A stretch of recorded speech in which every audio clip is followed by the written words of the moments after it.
도이치모터스 주가 조작 같은 경우는 굉장히 중요하게 볼 필요가 있다.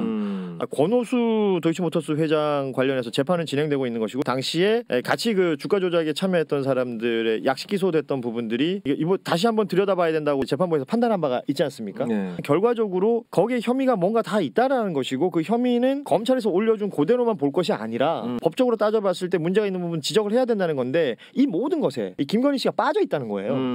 그러면 김건희는 왜 거기서 빠졌을까에 대한 의문을 가지기 시작하고 이런 것들이 잘 알려지기 시작한다면 이래서 검찰 문제 있는 거구나. 검찰이 가지고 있는 가장 큰 권력은 기소하지 않는 권력이라 그러고 기소하지 않는 권력이 만약에 특정 누군가에게 적용이 되는 거라면 이건 문제 있는 것 아니냐. 그리고 이제 문재인 정권 5년을 지나오면서 검찰 개혁에 대해서 사람들이 많이 관심을 갖긴 했어요. 그런데 정치 고관여층에만 그게 머무르고 있는 거죠. 대부분의 국민들은 검찰이 개혁을 하건 말건 나랑 별로 상관없다고 생각할 수도 있어요. 그래서 이게 약간의 양날의 칼인 게 뭐냐면 가장 대표적으로 국회와 민주당하고 윤석열 당선인하고 충돌할 수 있는 지점이 이 검찰 개혁과 관련된 부분인데 네. 막상 국민들에게 관심이 크게 없을 수도 있단 말이야. 사실 검찰 개혁하느라고 문재인 정권에서도 1년 넘는 시간을 이 검찰 개혁이 국회에서 싸우고 하는 동안에 국민들 입장에서 비판적으로 보는 사람들은 우리 밥벌이하고 우리 사는 거하고 별 상관도 없는 문제 가지고 민생 챙기지 않고 뭐 하는 거냐 이런 식의 비판도 있었거든요. 그게 옳다는 게 아니라 그런 얘기도 있었기 때문에 이거를 민주당이 어떻게 이 핸들링을 해가면서 관철시키느냐 이게 굉장히 중요하고 자칫 잘못하면 또 발목 잡기처럼 비춰줄 수 있거든요. 그렇죠. 근데 자칫 잘못하면 윤석열 당선인 입장에서 그걸 밀어붙이면 대통령 되자마자 우리하고 상관없는 문제 가지고 또 저걸 또 싸우고 있냐 이렇게 비춰줄 수도 있거든요. 제왕적 대통령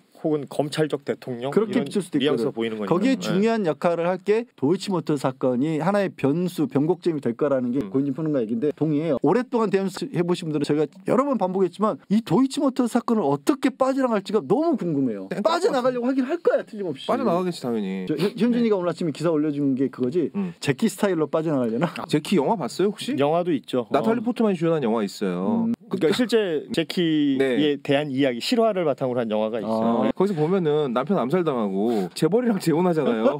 아니 나 이 새끼들 빨갱이 새끼들이야 이거. 누가 기사 어디서 조선일보 이 새끼들 어디 감히 무함하게 지금 이런 재수음소리라고. 못 보신 분들 위해서 기사가 네. 기사님 띄워줘 봐봐요. 제목 안 보냐면 기사 제목 네. 무채색 바지 정장에 스카프가 돋보이는 그녀는 제키 스타일이라고 네. 하면서 이 제키라는 게 이제 제클린 케네디를 말하는 거거든요. 그러면서 이제 김건희 대통령 당선자 배우자의 사진을 네. 싣고 있죠. 저는 이거 보면서 네. 지금 이 와중에도 조선일보는 열심히 그들의 밭을 갈고 있다. 왜냐하면 이 조선일보가 지금 기조가 대단히 웃긴 게요. 용산 국방부 청사로 이전하는 일련의 과정들을 비판하는 사설과 칼럼들이 있었습니다. 나도 그거 주목해서 봤거든. 네. 중앙 동아도 다 비판했어. 사실은 중앙일보는 약간 찬사를 보는 찬양하는 듯한 그 논조가 있었다면 동아와 조선은 적어도 소통의 부재, 너무 지금 급하게 가는 것 아니냐 이런 것들에 대한 비판을 쭉 해왔었어요. 그러면서 커뮤니티에서 굉장히 많이 회자됐던 그 칼럼 제목이 청와대와 경희궁이라는 제목이 있었습니다. 광해군을 소환을 해요.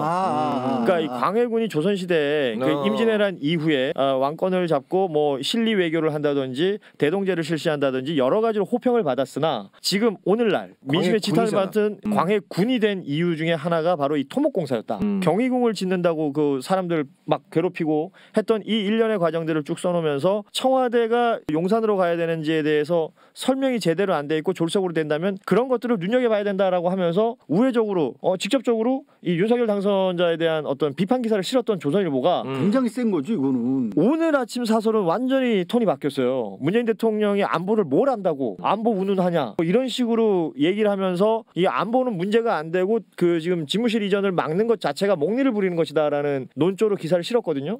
비판 기사를 싣고 있는 와중에 지면을 할애해서 김건희 제키를 만들어 놨단 말이에요.